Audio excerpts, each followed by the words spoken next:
과일 가게에 일부러 좋은 수박으로 부탁해서 가져갔는데 그런 말을 듣는 친구 Y는 마음에 듣지 않았, 않았습니다. 너무 서운했던 것입니다. 이 점심시간이 되어서 Y는 시적 어른과 같이 식사를 했고 메뉴는 국수였습니다. 집에서 같이 만들어 먹었는데 Y는 당연히 국수 만드는 것을 도왔습니다. 식사를 설거지까지 깨끗하게 마무리하고 집에 갔습니다. 며칠 뒤 친구 Y는 남편에게 들었습니다.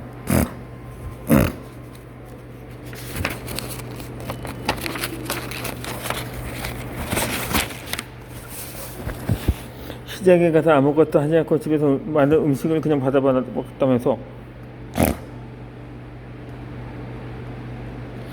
아니 그런 것은 아니라고 발뺌을 했습니다.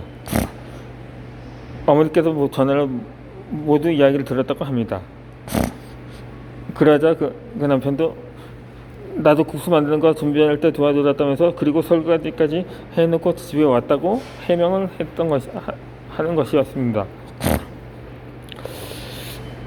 그런데 시어머니는 남편에게 잘못된 사실을 전달을 했습니다. Y는 일부러 복날을 의미하며 어른들을 뵈러 갔습니다. 점심도 같이 맞으면서 함께 대화도 하고 시간을 같이 보냈습니다.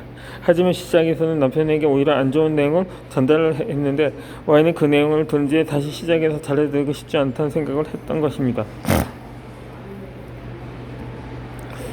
이 Y가 시작에 수박을 사가면서 보상하기도 한 것은 아니었습니다. 하지만 선생님과 대한 내용은 정직하기 때문에 예의 없는 며느리를 만든 시댁의 태도에 실망을 했습니다. 사소한 말일지 몰라도 Y는 기분이 나빴던 것입니다. 그렇다고 칭찬을 기대한 것은 아닙니다. Y의 입장에서는 충분히 할 수 있는 것이니 시장 어른들에게 최선을 다하자고 했던 마음이었습니다. 그런데 이런 마음을 시작에 대해서 무시하는 것입니다. 따라서 친구 Y는 실망이 매우 컸다고 합니다. 이 보상을 받는다는 기대는 절대 변하지 않았습니다.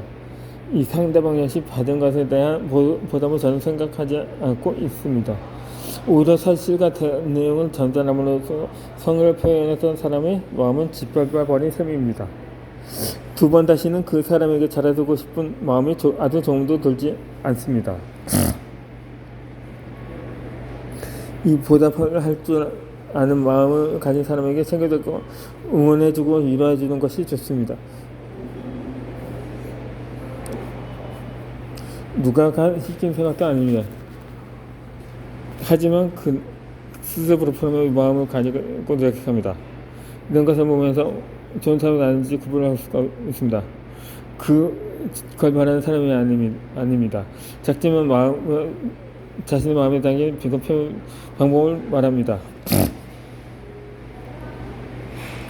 한 남자가 살자고 약속을 찌어들며 말했습니다.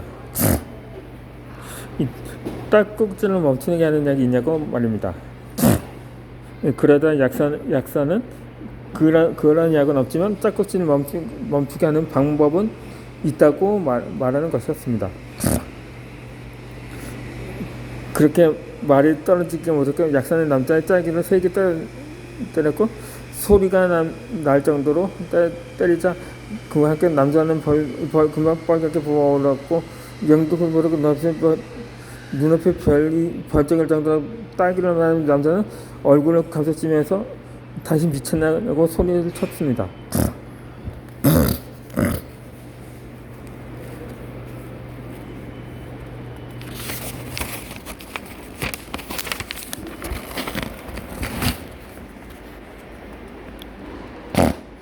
약사는 극이양양한 표정을 웃으면서 말했습니다.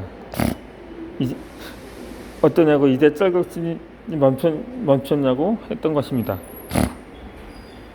그러다 그 사람은 그 손님은 짤깍질 하는 건 우리 아버지란 말이라고 하는 것이었습니다. 이해를 속에 착인 한 방에 꽂히는 유쾌한 서세술이라는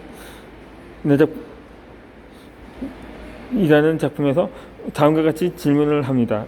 당신이 배려라고 여기는 것은 당신만을 착각일 수도 있다. 당신은 상대방을 위한다는 자리가 당신의 생각과 당신의 기준에 맞춘 것은 아닌가 하면서 아닌가요?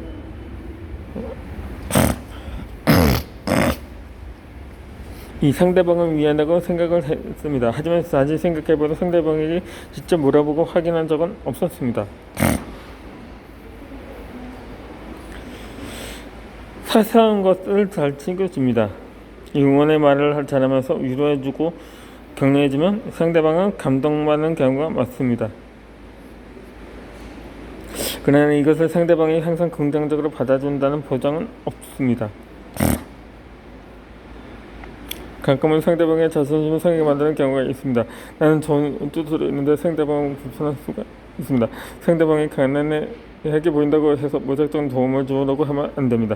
그 사람에게는 상처가 될 수도 있습니다. 만약 상처가 잔다면 나에게 돌아오는 것은 상대방의 좋지 않은 태도입니다. 결국 잘해주려고 하다가 나쁜 마음은 듣습니다. 상대방에게 잘해주는 방법이 오해가 닿지 않으면 먼저 상대방의 이상 표현을 물어보는 것이 좋습니다. 물어보지 못하는 상황이면 무조건 상대방의 입장에서 먼저 생각해보게 합니다. 좋은 마음도 너무 서두르면 안 됩니다. 다른 사람에게 잘해줄 때는 조금의 보상도 바라지 않는 것이 좋습니다. 하지만 선실 말자는 쉽지 않습니다. 혼자 잘해두고 상처만 갚보다 마음을 사르지 않는 마음으로 지는 것이 더 쉽습니다. 기대하지 않으면 됩니다. 기대가 크니까 실망도 큰 겁니다. 상대방의 보통 마음을 갖고 긍정적인 생각, 뜻을 전향해 주면서 기분이 매우 좋습니다. 이런 기분을 느끼면 행복하고 있는 당신에게 좋습니다. 내가 느끼는 것은 그 마음대로 좋은 사람에게 뜻을 잘해줍시다. 잘한 사람하고 잘해두고 보장받지 못했다가 실망해 맙시다. 남의 말씀 상처받은 일상생활에 부추기지 않을 정도로 수정하고 이기주의입니다. 그러면 내가 진행하고 있는 상황이 힘들어집니다. 내게 행복하고 기분 좋은 마음으로 시작했다면 그것만으로 나에게 쓰러받은 보상받을 것입니다. 지금 이 블로그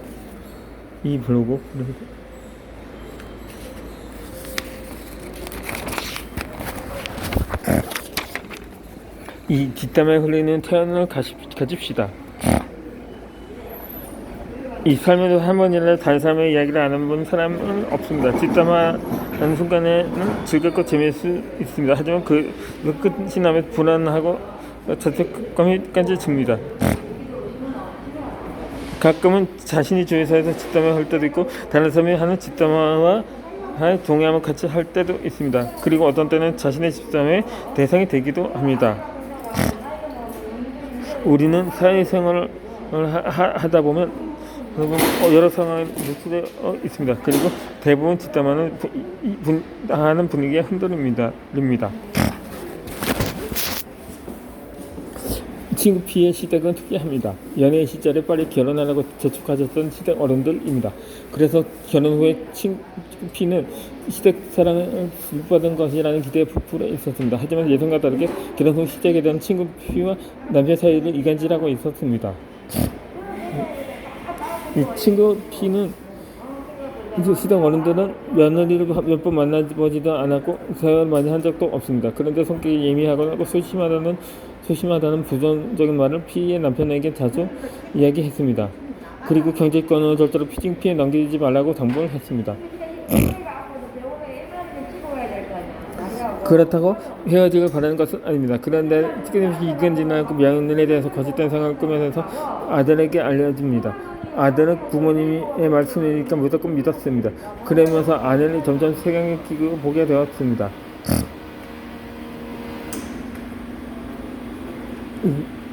피는 정말 속상했고 정신적으로 피폐해져 갔습니다. 부부 사이에 금이 가는 것을 느꼈고 그 원인이 둘의 문제가 아니라 시댁 어른들의 문제였으니 말입니다.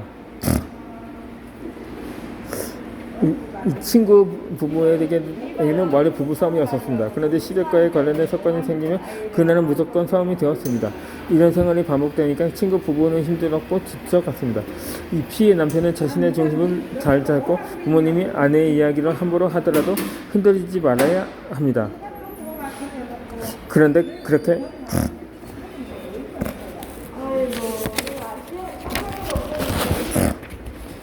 하지 못했습니다. 아무런 잘못이 없는데 그 사람을 싫어하는 것은 분명히 그 사람에게 문제가 있습니다. 그 사람의 머릿속이 꼬여있고 인성이 못된 것입니다. 그리고 바라보는 시선이 엉망진창입니다. 함부로 확대 해석하여 다른 사람에게 사실인 것처럼 말하는 것이 습관인 사람들입니다. 이런 사람들은 피해 방송에 사로잡혀 있는 것이 특징입니다. 예를 들면 자신도 그런 생각을 했었고 그런 일을 겪었기에 다른 사람들도 똑같이 할 것이라고 어림짐작하는 것입니다.